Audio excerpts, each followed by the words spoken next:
अब आपको दिखाते हैं कि भारत ने कैसे पाकिस्तानी प्रधानमंत्री नवाज शरीफ के झूठ की पोल खोली। नवाज ने संयुक्त राष्ट्र में झूठ पर झूठ बोला तो 1 घंटे बाद ही भारत ने पलटवार किया। एक एक कर उनके सभी झूठ की पोल खोल दी। भारत ने भी यूएन के मंच से आतंकी बुरहान वानी की तारीफ में नवाज के पढ़े गए कसीदे पर हैरत जताई। Peace and normalization between Pakistan and India cannot be achieved without a resolution of the Kashmir dispute. Pakistan wants dialogue while holding a gun in its hand, a terrorist gun in its hand. Talks and guns don't go together. Pakistan wants peace with India. We have gone the extra mile to achieve this, repeatedly offering a dialogue to address all outstanding issues.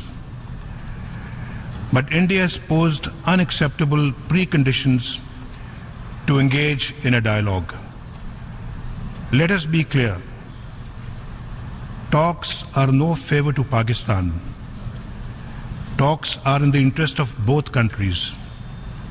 They are essential to resolve our differences, especially in Jammu and Kashmir dispute.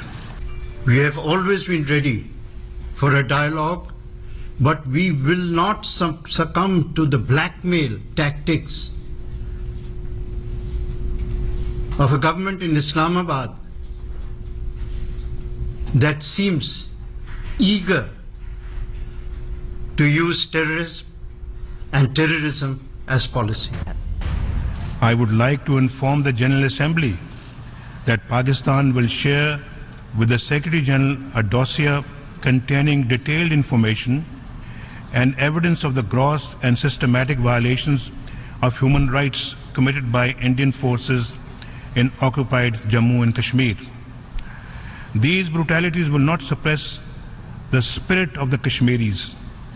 It will only intensify their anger and fortify their determination to see India end its occupation of Kashmir. The world also knows that Pakistan has indulged in ethnic cleansing within its own people. The Balochistan people have reasons for protest against a policy of serious violence against the people, which has a very long history. इस सब के बीच आपको बता दें, भारत ने लगातार जवाब दिया है पाकिस्तान को, लेकिन पाकिस्तान के झूठ की पोल पर भारत लगातार एक के बाद एक खुलासे कर रहा है। सरकार पर पाकिस्तान के खिलाफ कार्रवाई का दबाव भी बढ़ता जा रहा है। पाकिस्तान को आतंकवादी राष्ट्र घोषित कराने से लेकर के और दूसरे कूटनीतिक प्रयास तो करें ही करें, लेकिन सबसे पहला काम ये करें कि पाक अधिकृत कश्मीर में जो आतंकवादी कैंप चल रहे हैं, जहां से हम पर रोज अटैक होता है, उनको ध्वस्त करने के लिए एक बार आर पार की लड़ाई अब तो शुरू कर देनी चाहिए। यदि अब चूके तो देश के लोगों का सरकार पर जो भरोसा है वो कम हो जाएगा। एक सम्मिलित साझा प्रस्ताव सर्वसम्मत पारित हुआ था कि भारत, उसकी सरकार, उसका प्रशासन, उसकी सेना हर संभव कूटनीतिक, राजनीतिक आदि प्रयत्न करेगी कि एक एक इंच जो POJK है, जिसमें मीरपुर, मुजफ्फराबाद, गिलगित, बाल्टिस्तान आदि आते हैं, वह खाली करवाए जाएंगे।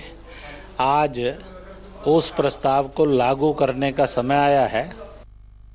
उरी में जो भारत के जवान शहीद हुए हैं, उनका जो लहू है उसको शांत करने के लिए श्री नरेंद्र मोदी की सरकार क्या करेगी? बुनियादी सवाल ये है। पाकिस्तान को जो करना है वो कर रहा है।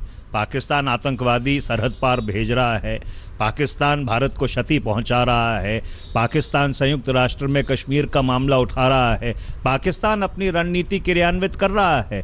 सवाल तो ये है ना कि भारत की सरकार कुछ नहीं कर रही। ये जो सवाल पूछ रहे हैं, इनसे कौन सवाल पूछेगा कि 26/11 के बाद इनकी सरकार ने क्या किया था।